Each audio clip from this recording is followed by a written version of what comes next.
The coffee hit Sarah's face before she even saw it coming, hot, bitter, staining her white blouse as her 2-year-old daughter screamed in her arms. 17 people pulled out their phones.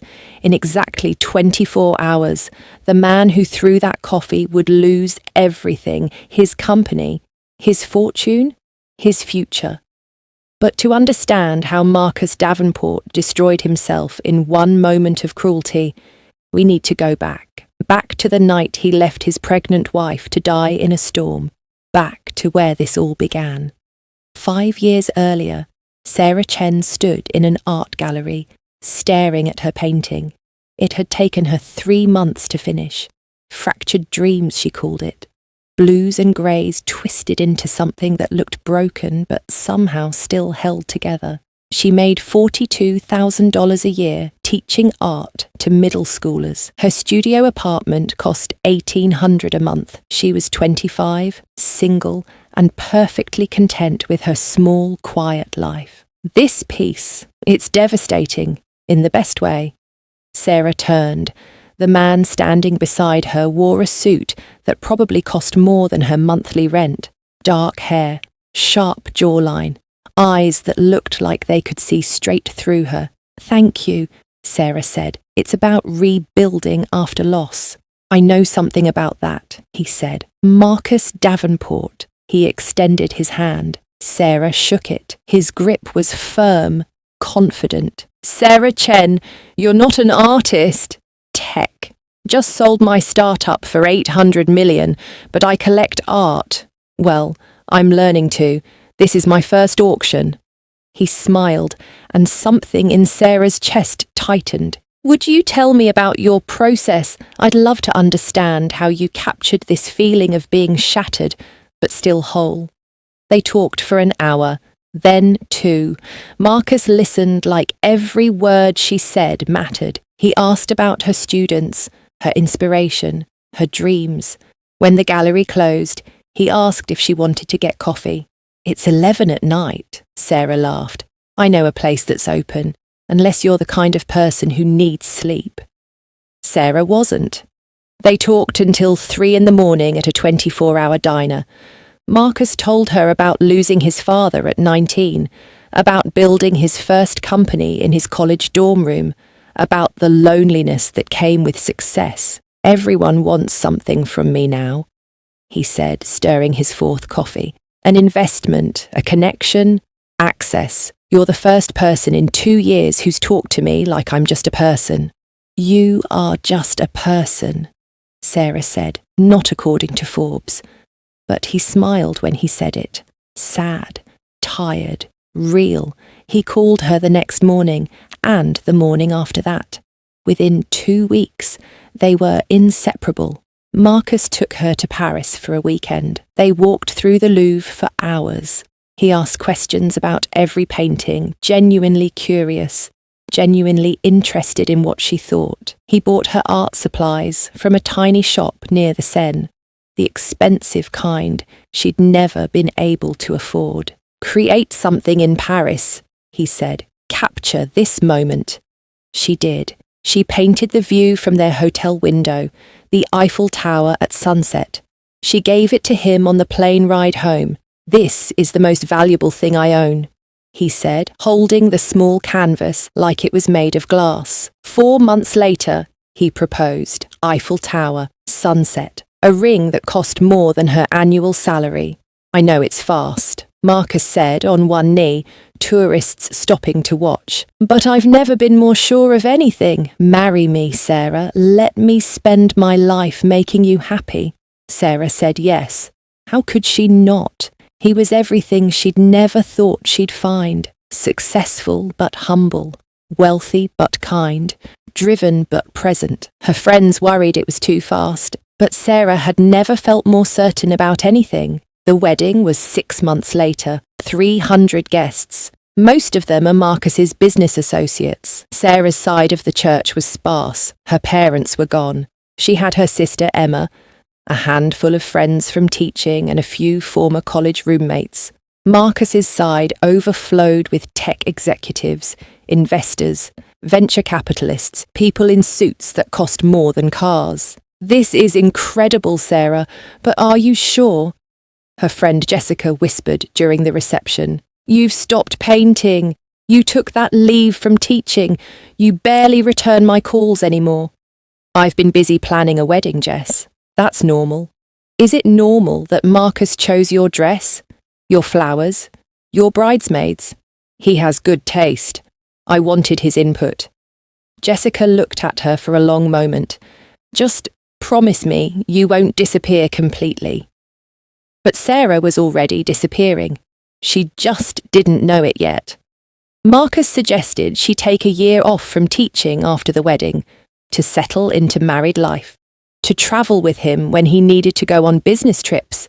It made sense at the time. Her principal approved a sabbatical. Sarah told herself she'd go back. She just needed time to adjust. 3 months into their marriage, Marcus came home late from work. Sarah had made dinner, his favourite.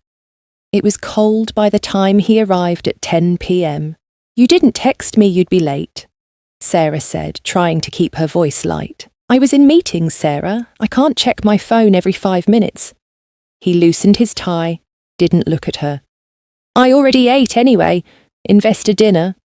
Oh, I didn't know. You could have told me. I'm telling you now. Can we not do this? I'm exhausted. Do what? I just made dinner because I thought. You thought what? That I'm going to come home at 6 every night like some corporate drone. I'm building something, Sarah. That requires sacrifice. I understand that.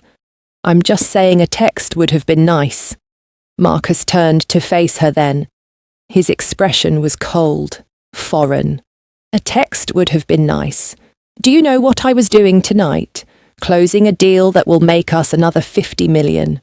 But sure, let me pause in the middle of that to text my wife about dinner plans. Sarah felt something crack inside her chest. Small, barely noticeable, like the first fracture in glass before it shatters. I'm sorry, she said quietly. You're right. I should have checked with you first. His face softened slightly. It's fine. I'm just tired. Let's not fight about this. He kissed her forehead and went upstairs. Sarah stood in the kitchen staring at the cold pasta, wondering when exactly she'd become someone who apologized for making dinner. She threw the food away. It took her 20 minutes to clean the kitchen. When she finally came upstairs, Marcus was already asleep. She painted that night for the first time in months in the guest room, quietly, so she wouldn't wake him. She painted a bird in a gilded cage, beautiful prison. She hid the canvas in the closet the next morning. She didn't know why. It just felt necessary. The isolation happened slowly, too slowly to notice until it was complete. Marcus didn't like her weekly dinners with Jessica and her other teacher friends. They don't understand our lifestyle, he said. You're outgrowing them. That's okay. Sarah cancelled twice, then 3 times. Eventually, they stopped inviting her. Her art studio, the shared space she rented with 3 other artists, felt frivolous to Marcus. You don't need a side hustle anymore, he said. You're married to a billionaire. Focus on us. She let the lease expire. Her teaching sabbatical stretched from 1 year to indefinite. I just don't see you going back, Marcus said. We're building a life together. Why would you want to spend 8 hours a day with other people's children? By their first anniversary, Sarah had quit teaching permanently. She'd sold her art supplies. Her friends had stopped calling. She spent most days alone in their 12,000 square foot house, waiting for Marcus to come home. When he did, he was distant, distracted, on his phone, always on his phone. I was thinking I could volunteer, Sarah said one night at dinner. Art therapy for kids at the hospital, just a few hours a week. Marcus didn't look up from his phone. Volunteer work looks desperate, Sarah. Like we need the tax write-off or the publicity. It's not about that. I just miss having purpose. He finally looked at her, really looked at her. Your purpose is being my wife, supporting my career. Is that not enough? I didn't say that. Because if being married to me isn't enough, we have a problem. Sarah swallowed the rest of her sentence. You're right. I'm sorry. I wasn't thinking. No, you weren't. He went back to his phone. Sarah excused herself and went to the bathroom. She looked at herself in the mirror. When had she become this person? This quiet, apologetic, invisible person? She barely recognized herself, but she was pregnant now. Maybe that would change things. Maybe a baby would soften him, bring back the man she'd married. She'd found out that morning. She hadn't told him yet. She was waiting for the right moment. She went back downstairs, rehearsing the words in her head. Marcus, I have something to tell you. We're going to be parents. But when she walked into the living room, he was on a work call, pacing, intense. She waited. An hour passed, then 2. Finally, he hung up. Marcus, I need to tell you something. He checked his watch. Can it wait? I have another call in 5 minutes. It's important. He sighed, impatient. What is it? I'm pregnant. Silence. Long, heavy. Marcus stared at her. His expression was unreadable. Pregnant, he repeated. Yes. I took 3 tests. I'm about 6 weeks along. This is terrible timing, Sarah. The words hit her like a slap. What? I'm in the middle of the biggest acquisition of my career. I need to be alert. I need you focused on supporting me. And now, he gestured vaguely at her stomach. Now there's going to be doctor appointments, hormones, you crying all the time, then a baby screaming at 3 a.m. when I have 6 a.m. meetings. Marcus, this is our child. I know what it is, Sarah. I'm saying the timing is terrible. Do you understand what this means? My whole routine is going to be disrupted. Your attention is going to be divided. This is exactly what I didn't need right now. Sarah felt tears burning behind her eyes. She refused to let them fall. So, what are you saying? That you don't want this baby? I'm saying I need you to be realistic about what this means. Don't expect me to be at every appointment. Don't expect me to hold your hand through this. I have a company to run. That comes first. It has to. Before your own child. Before everything. His voice was ice. That's how you build empires, Sarah. Through sacrifice. If you can't handle that, maybe you should have thought about this before getting pregnant. Before getting pregnant. Like she'd done it alone. Like he hadn't been there. Sarah opened her mouth to say something, anything. But Marcus's phone rang again. He answered it without looking at her. Walked into his office. Closed the door. Sarah stood in the empty living room, one hand on her stomach, and understood with perfect clarity that she was completely alone. The baby kicked for the first time at 14 weeks. Sarah was sitting in the nursery she'd been decorating by herself. Soft yellows and whites, a crib she'd assembled after watching 3 YouTube videos. Marcus hadn't seen the room yet. He worked 16-hour days now, came home after she was asleep, left before she woke up. The kick was small, fluttering, like butterfly wings against the inside of her belly. Sarah started crying, not sad tears, not happy ones either, something in between. She was growing a human being inside her body, and the only person who would have cared was her mother, who'd been dead for 5 years. She took a video on her phone, tried to capture the movement. She sent it to Marcus with the text, "Baby kicked for the first time. She's saying hello to Daddy." He didn't respond for 6 hours. When he finally did, it was a thumbs up emoji. Nothing else. Just a thumbs up emoji to the first time his daughter moved. Sarah went to every ultrasound alone, every appointment, every class. She learned how to breathe through contractions by herself. She picked out a name by herself. Sophia. She told Marcus at dinner one night, I was thinking we could name her Sophia. What do you think? Whatever you want, he said, not looking up from his laptop. Don't you want to be part of this decision? You clearly already decided. Why are you asking me? Because she's your daughter too. Marcus finally closed his laptop, looked at her with an expression she couldn't read. Is she, though? The words hung in the air. Poisonous. Terrible.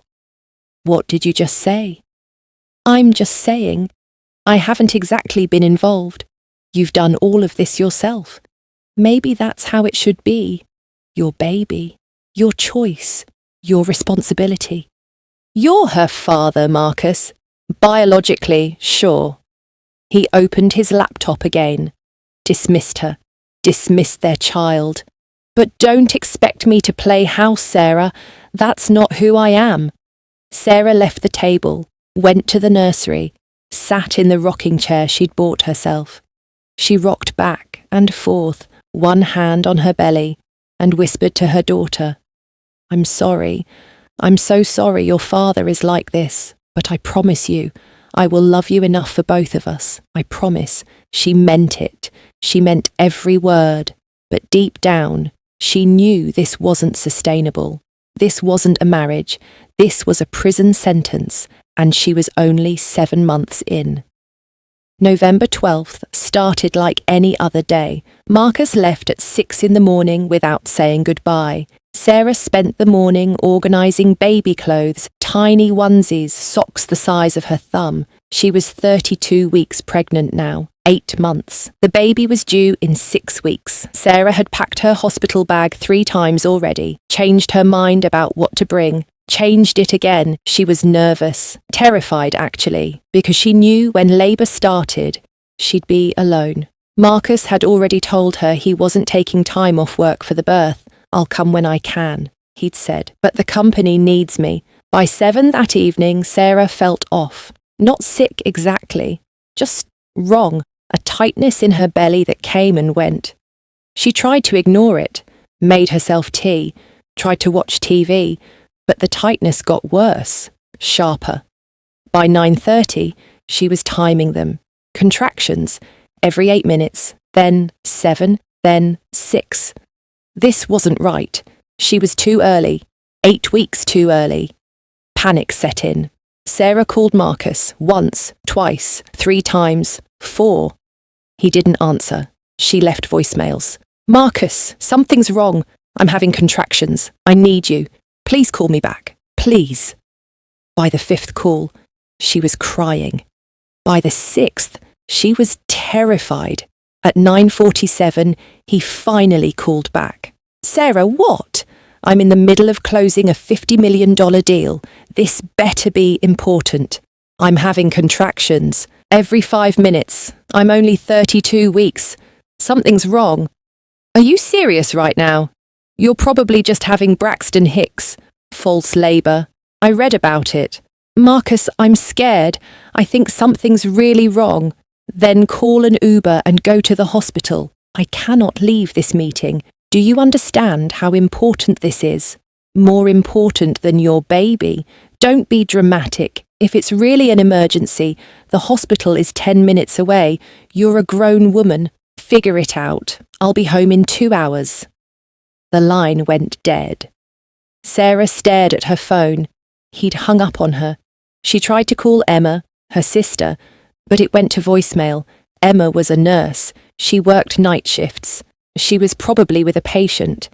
Sarah sat on the couch, timing contractions, alone, wondering if this was really how her life had turned out, wondering if this was really the man she'd married. 2 hours passed. The contractions didn't stop. They got closer, every 4 minutes now. Finally, at 11:38, she heard Marcus's car in the driveway. She grabbed her hospital bag, met him at the door.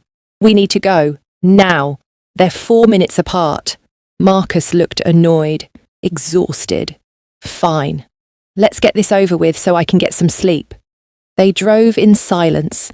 Sarah focused on breathing through each contraction. Marcus gripped the steering wheel, jaw clenched, radiating resentment. When they pulled into the hospital parking lot, it was 11:52. The rain had started, light at first, then heavier.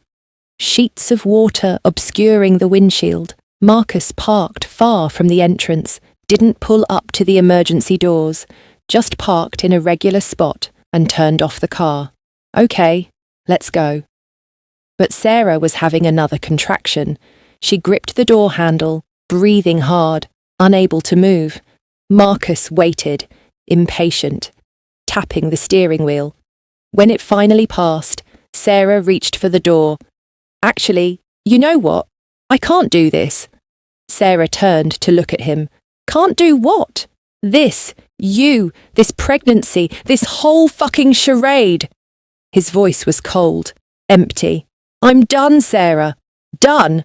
Marcus, I'm in labour. I'm having contractions every 3 minutes. What are you talking about? I'm talking about the fact that I never wanted this, any of this. You, a baby, playing house. I thought I could do it. I thought I could be the guy who had it all, the company, the wife, the family, but I can't. I don't want to. Sarah felt like she was falling. You're doing this now. Right now. When else would I do it? You're always around, always needing something. This is the first honest conversation we've had in months. Because you're never home, because you avoid me, because I don't want to be around you. He was shouting now. Sarah had never heard him shout before. You're suffocating me. This baby is suffocating me. I need out. Marcus, I'm having your baby. Right now. In the next few hours, your daughter is going to be born. Then go have her, but do it. Without me. He reached across her lap and opened the passenger door. Get out. What? Get out of my car.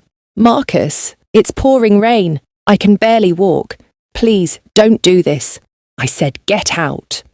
He wasn't looking at her, couldn't even look at her.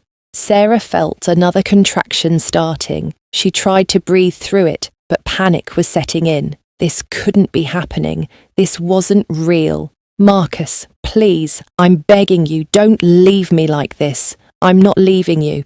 You're at a hospital. You'll be fine. Now get out before I physically remove you. Sarah stared at him. At this stranger wearing her husband's face, she didn't recognize him. Maybe she never had. Slowly, painfully, she stepped out of the car into the pouring rain. She was soaked instantly, her clothes stuck to her skin. Another contraction hit.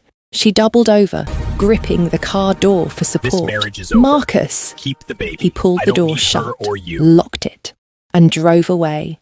Sarah watched the taillights disappear through the rain. She stood there for a moment, unable to process what had just happened. Then, her knees buckled. She collapsed onto the wet pavement, one hand on her belly, the other trying to break her fall. The rain was so heavy she could barely see. The parking lot was empty, no one around. She tried to stand, but another contraction hit, worse than the others. She couldn't move, couldn't breathe. This was it, she thought. This was how she was going to die, alone in a parking lot in a storm, because the man she loved, the man she'd given up everything for, had thrown her away like garbage. Headlights cut through the rain. A black SUV pulled up beside her. The driver's side door flew open. A man jumped out, suit jacket over his head, running toward her.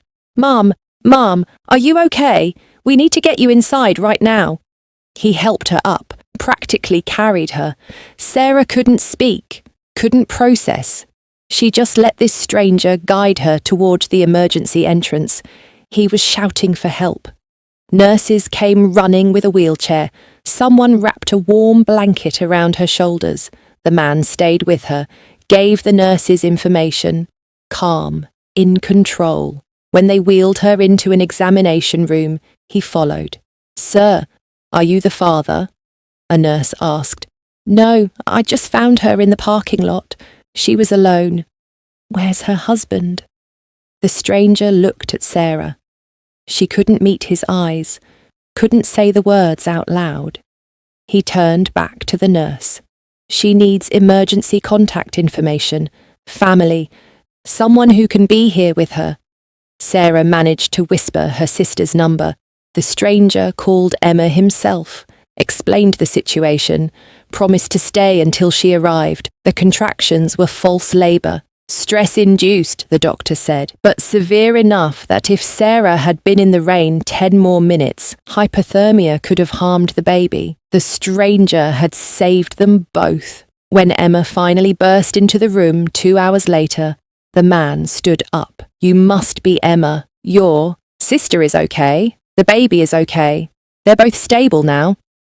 Emma hugged him, actual tears in her eyes. "Thank you. Thank you so much. Where's Marcus? Her husband?" The stranger glanced at Sarah. She shook her head slightly. He understood. "I should go. I'm Adrian Wolfe." He pulled out a business card, handed it to Emma. "If either of you need anything, legal help, a place to stay, anything at all, call that number."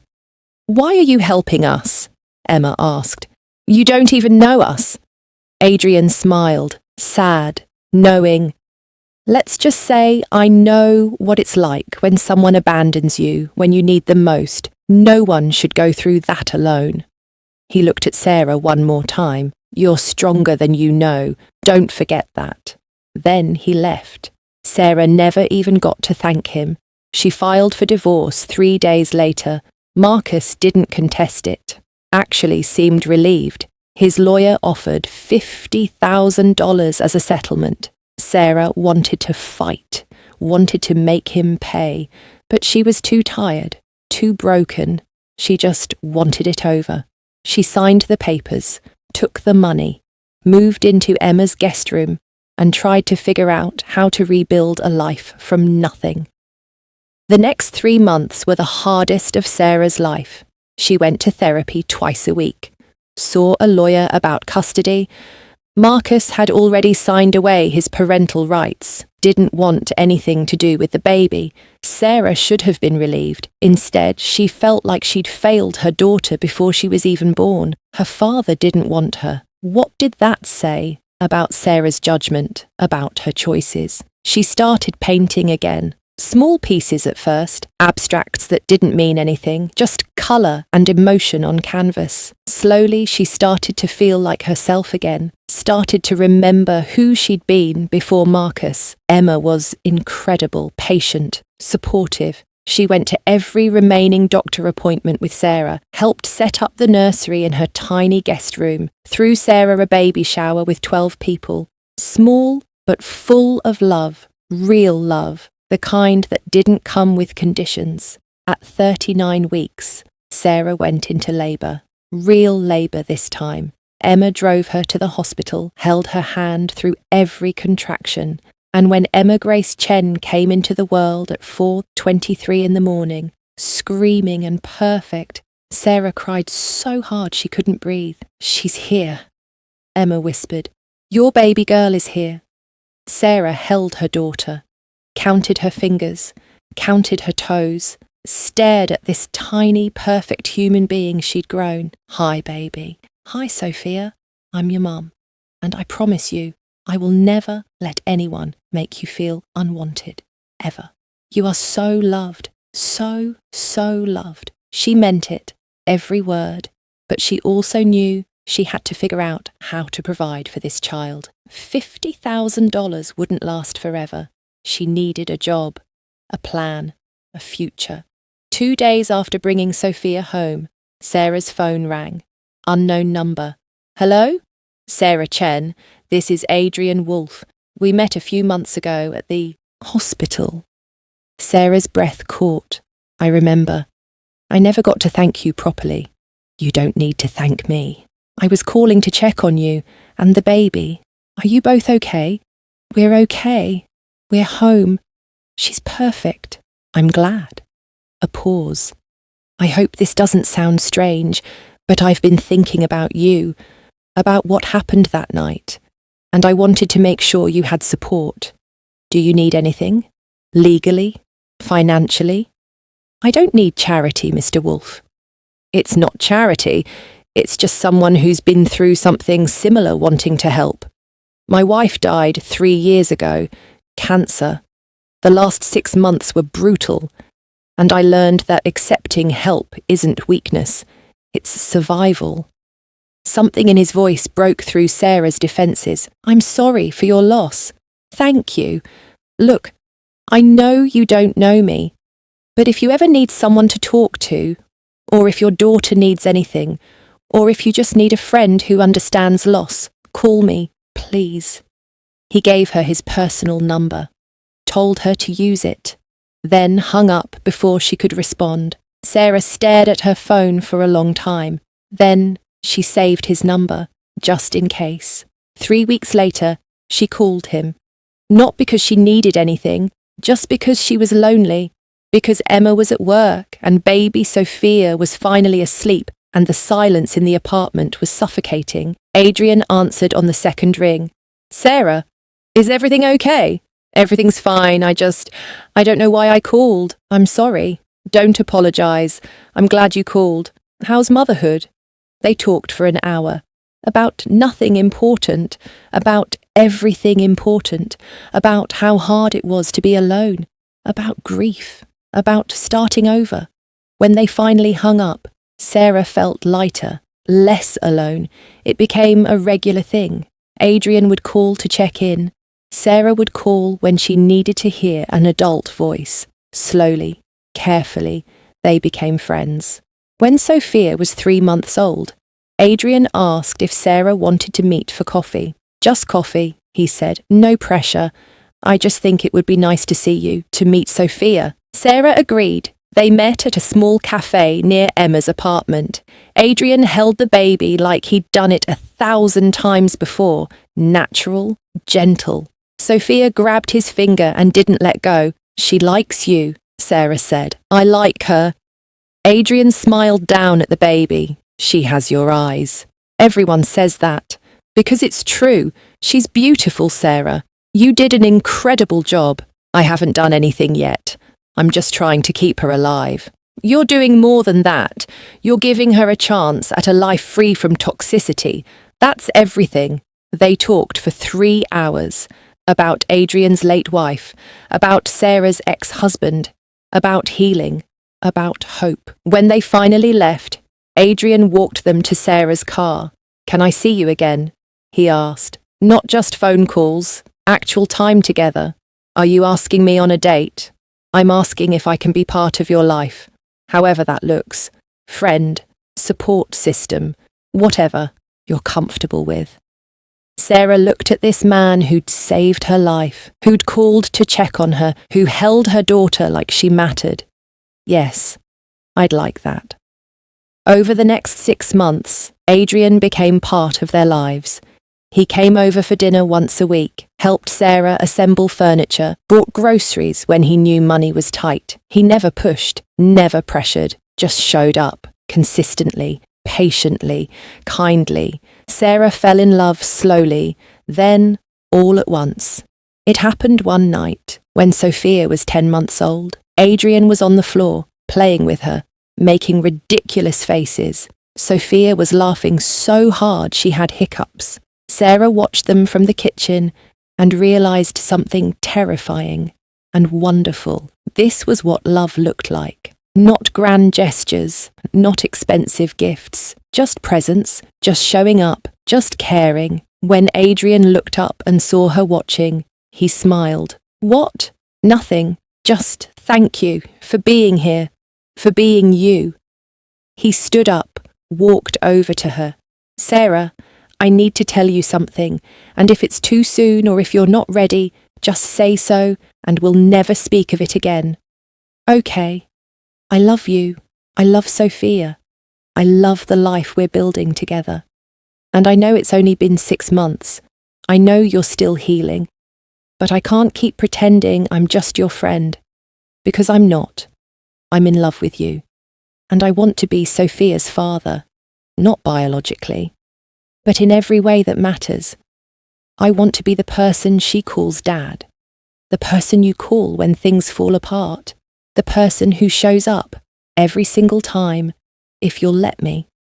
Sarah's eyes filled with tears. You're sure? I come with baggage. A lot of baggage. Everyone has baggage. Sophia is not baggage. She's a gift. You're both gifts, and I've never been more sure of anything. Then yes. Yes, I'll let you. Yes to all of it. Adrian kissed her, soft, careful, perfect. Emma squealed from the living room. They both laughed. This was it, Sarah thought. This was what she'd been waiting for. Not a rescue, not someone to save her, just someone to walk beside her, someone who chose her and her daughter. Every single day. They got married 6 months later. Small ceremony on a beach. 20 people. Sophia toddled down the aisle in a flower girl dress, held by Aunt Emma. Adrian cried when he said his vows. Sarah cried when he promised to love Sophia as his own. And when the officiant said, "You may kiss the bride," Emma clapped. Adrian legally adopted Sophia 3 months after the wedding. Changed her last name to Wolf. Sophia Wolf. She'd never remember Marcus, would never know the man who'd abandoned her. She'd only know Adrian, the man who chose her. Sarah got pregnant again 8 months into their marriage. A boy this time, Daniel. Adrian was at every appointment, every ultrasound. He cried when he heard the heartbeat, held Sarah's hand through labour, cut the cord, was the first person to hold their son. This was what partnership looked like. This was what love was supposed to be. Sarah started her foundation when Daniel was 6 months old, the Sophia Grace Foundation, named after her daughter. It helped women leaving abusive relationships, provided emergency housing, legal support, therapy, job training, everything Sarah wished she'd had when she left Marcus. Within 2 years, they'd helped 500 women. Sarah was fulfilled in a way she'd never been before. She taught art classes at 3 community centres, painted in her home studio, raised her children, supported her husband's business, and helped women who'd been where she'd been. She rarely thought about Marcus anymore, heard through the grapevine that he'd gotten engaged, some Instagram model named Riley. She didn't care. He was part of a past she'd moved beyond. A lesson learned, nothing more. Then came the Saturday that changed everything. Sarah was at Riverside Luxury Mall with 3-year-old Sophia, shopping for decorations for her birthday party next week, princess theme. Sophia was obsessed with princesses. They were in the party store, Sophia pointing at sparkly tiaras, when Sarah heard a voice she'd hoped never to hear again. Well, Sarah Chen. Or is it still Chen? Did you manage to trap another poor idiot into marrying you? Sarah turned. Marcus stood 10 feet away, older, same cruel eyes. Riley was beside him, looking bored. Marcus, I don't want any trouble. Trouble? I'm just making conversation. Look at you, still shopping at middle-class stores, still looking poor. Some things never change. People were starting to stare. Sarah picked up Sophia, held her close. We're leaving. Leaving? But I just got here. I want to catch up. Tell me, how's life as a single mum? Struggling to make ends meet? Living in some tiny apartment? I'm not a single mum. I'm married. Marcus laughed. Married? To who? Someone stupid enough to take on another man's kid. To someone who knows how to love. Something you'll never understand. Love doesn't pay bills, Sarah. I'm worth $2 billion now. My company is thriving. I'm engaged to a woman who actually takes care of herself. And you're shopping for dollar store decorations with a kid I never wanted. Who won here? Sarah felt Sophia tense in her arms. Her daughter was picking up on the tension. You need to leave us alone, Marcus. Or what? You'll call security? Tell them the big bad billionaire is being mean to you? I'll call my husband, and you'll regret it. Your husband? What can he do? Middle management? Sales? Let me guess. You married down because no one successful would touch you after I threw you away. Riley tugged on Marcus's arm. Marcus, come on. This is boring. But Marcus ignored her, stepped closer to Sarah. She could smell his cologne. Expensive. Overwhelming. You know what the best day of my life was, Sarah? The day I left you in that parking lot. Finally free of dead weight. You were always weak, always needing something. I should thank you for getting pregnant. It gave me the perfect excuse to get rid of you. That's when Sarah saw it. The coffee cup in his hand, the cruel smirk on his face, and before she could react, he threw it. Hot liquid splashed across her white blouse, her face, her arms.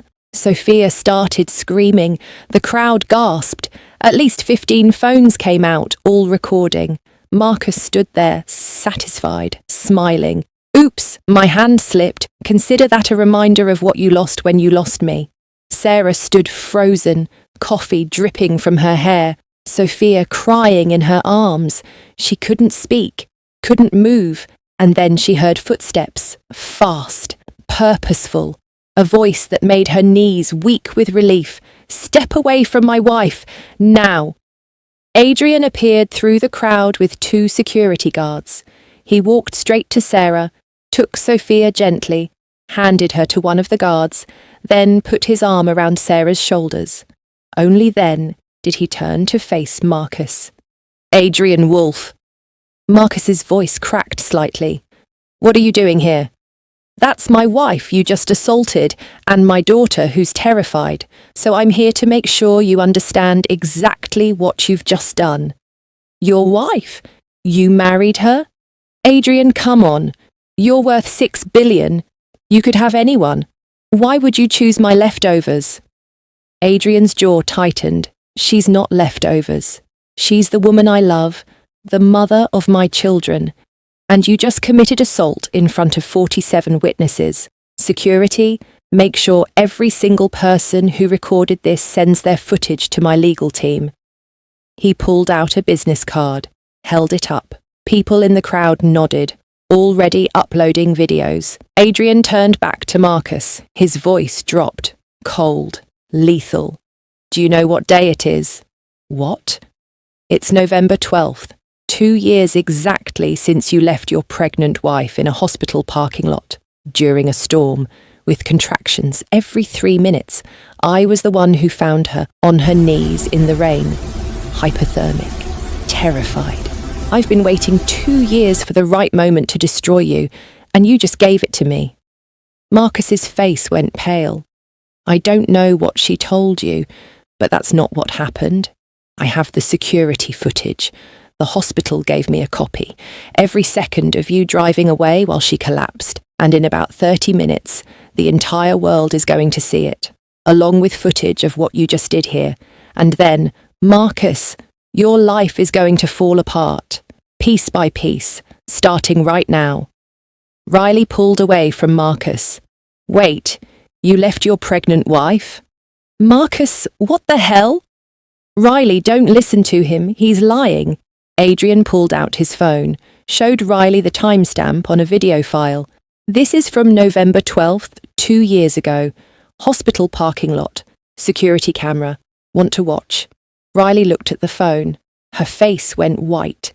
She took 3 steps back from Marcus. We're done. Don't call me. Don't text me. I want nothing to do with you. She turned and walked away. Marcus tried to follow her, but Adrian's security blocked him. Let her go. You have bigger problems. Adrian took Sarah's hand. Come on, let's get you home. As they walked away, Marcus shouted after them. This isn't over. You can't threaten me. I'm worth billions. Adrian didn't even turn around. You're worth nothing. And in 24 hours, everyone will know it. They drove home in silence. Adrian had one hand on the wheel, one holding Sarah's. Sophia was quiet in the back seat, sensing something big had happened but not understanding what. When they got home, Adrian ran Sarah a bath, helped her out of her coffee-stained clothes, washed her hair, put Sophia to bed, made Sarah tea, held her while she cried, not from pain, not from humiliation, from relief. Because for the first time, someone had stood up for her, someone had fought for her, someone had made the person who hurt her face consequences. "What happens now?" Sarah asked, curled against Adrian's chest on the couch. "Now we let karma do its job. I've been collecting evidence on Marcus for 10 years, since he stole my patents when we were business partners, since he built his entire company on my ideas and pretended he'd done it alone. I let it go because I was young and stupid and thought taking the high road mattered, but I kept everything, every email, every document, every piece of proof. I was just waiting for the right moment to use it. Today was that moment. By tomorrow morning, those videos will have 50 million views. By tomorrow afternoon, his board will ask him to resign. By tomorrow evening, federal investigators will have all my evidence of fraud. And by this time tomorrow, Marcus Davenport will understand what it feels like to lose everything in 24 hours. I don't want revenge, Adrian. I just want peace. This isn't revenge. Revenge would be me destroying him for fun. This is justice. This is consequences. The goal of this is to make sure he never does to anyone else what he did to you." Adrian kissed the top of her head. "But if you want me to stop, I will. Say the word and I'll make it all go away. This is your choice." Sarah thought about it. About the women in her foundation who'd been where she'd been. About the future victims Marcus would create if no one stopped him. About Sophia, growing up in a world where powerful men face no consequences for cruelty. No, don't stop. He needs to face this. Not for me, for everyone. Then he will. Adrian's phone buzzed. He looked at it, smiled. The videos already have 5 million views. It's trending #1 on Twitter. Here we go. The next 24 hours were a blur. By 1 in the morning, the videos had 20 million views. By 6 in the morning, 50 million. News outlets picked up the story. Hospital security footage was released at 8 in the morning. By 10, Marcus's company stock had dropped 34%. Major clients cancelled contracts. Protesters gathered outside his headquarters. At 2 in the afternoon, Riley posted on Instagram a photo of the engagement ring being returned with the caption, "I had no idea who I was engaged to. Abuse is never acceptable. I stand with Sarah." By 4 in the afternoon, Marcus's board of directors held an emergency meeting. By 6, they'd asked for his resignation. He refused. By 8, they forced him out, effective immediately. Adrian released his evidence of patent fraud at 9 that night. Federal investigators opened a case by midnight. Sarah watched it all unfold on the news.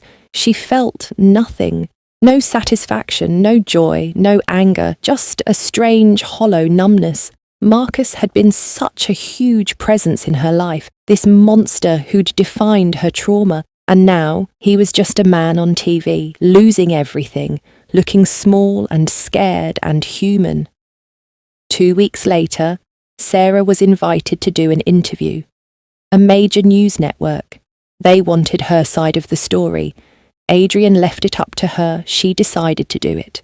Not to talk about Marcus, but to talk about the foundation, about helping other women, about healing. The interview aired on a Tuesday night. 20 million people watched. Sarah sat across from the journalist, calm and composed, and told her truth. "When you saw those videos of Marcus throwing coffee on you, what went through your mind?" "Honestly, my first thought was that my daughter was there, that she had to see her mother treated that way. And I realised that if I didn't stand up to him, she'd learn that women accept that kind of treatment. So I'm not doing this for revenge. I'm doing this so my daughter knows that cruelty has consequences, that leaving is possible, that you don't have to stay with someone who hurts you." Marcus faces serious charges now. How do you feel about that? I feel relieved, not happy, just relieved, because every woman who's been in my position can see that escape is possible, that starting over is possible, that you can build a beautiful life after abuse. And that's what I want people to take from this. Not that Marcus got what he deserved, but I survived, and they can too. The foundation's donations tripled after the interview. Sarah hired more staff, opened 2 more shelters, helped 800 women in the next year alone. Marcus settled his federal case 6 months later, $8 million in fines, 3 years probation, banned from serving as an executive in any public company. His company was dissolved, his fortune reduced to a fraction of what it had been. He disappeared from public life. Some said he moved to Europe. Some said he was in therapy. Sarah didn't care. She'd moved on. 5 years later, a letter arrived at Sarah's home office. No return address. Just her name in handwriting she recognised. She almost threw it away, but curiosity won. She opened it. Inside was a single page, handwritten. Dear Sarah, I don't expect you to read this. I don't expect forgiveness. I don't deserve either. But I'm writing this because I need to say it out loud, even if no one hears it. I destroyed you. I tried to break you. And when you survived anyway, I tried to humiliate you one more time. I told myself I was successful, powerful, better than you. But the truth is, you were always stronger than me, braver, more resilient. I had everything and I was miserable. You had nothing and you built a life worth living. I don't know where you are now. I don't follow your success because it's too painful to see what I threw away, but I hope you're happy. I hope Emma grows up knowing she's loved, really loved, the way I never loved you. I'm not asking for forgiveness. I'm not asking for anything. I just wanted you to know that I know what I did. I know what I lost, and I know I deserved every consequence. You deserved better. You found better. And I will spend the rest of my life knowing that the best thing I ever did for you was let you go. Marcus. Sarah read the letter twice.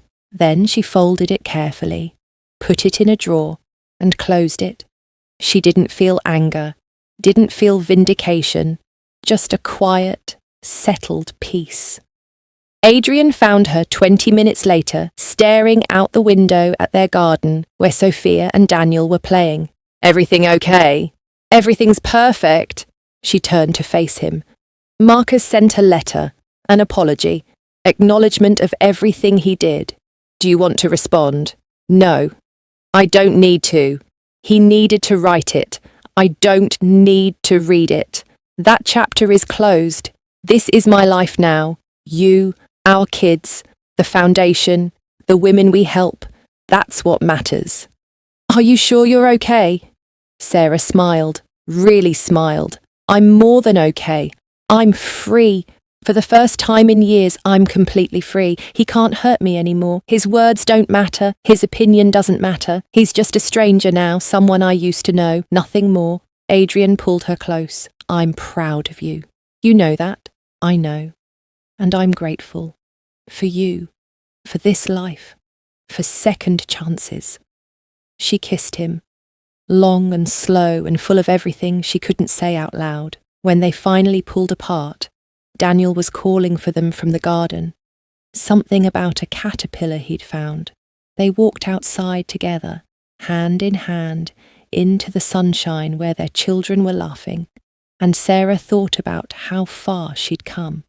From that parking lot to this moment, from broken to whole, from victim to survivor to thriver. Marcus had tried to destroy her. Instead, he'd freed her, given her the push she needed to leave, to rebuild, to become who she was always meant to be.